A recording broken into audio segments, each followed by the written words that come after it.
Here at OACM, we've got an interesting task at hand. With physical therapy, we want to return people to activity, usually after an injury of some sort. And it's kind of tough because you'll have athletes who come in who are absolutely fantastic, phenomenal at the top of their game, and something mechanically changes. And a lot of times they start running a little bit differently, or they start moving a little bit differently. And your body is one of the most adaptive things in the world. And so it's able to adapt 99.9% of the time.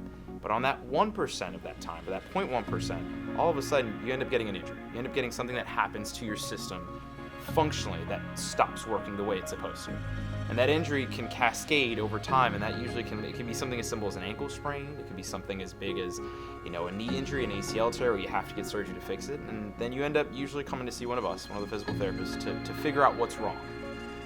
Functionally speaking, what we end up doing in PT is we go through a bit of a functional assessment. We look at, the strength, how well you're moving, how well you move in a regular plane, and how well you move across body, and we try to figure out what went wrong along the way, not only to return you to where you were, but to get you to a better place down the line.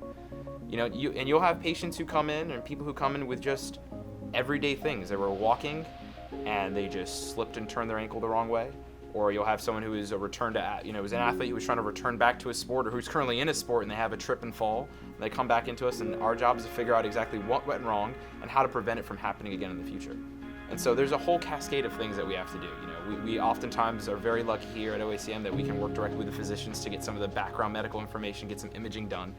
But at the same time, we have to look at what your balance looks like, your proprioception. How are you cutting back and forth? How are you moving? To really understand what it is that went wrong to get you better. And so it's really simple. We really just want to build a better body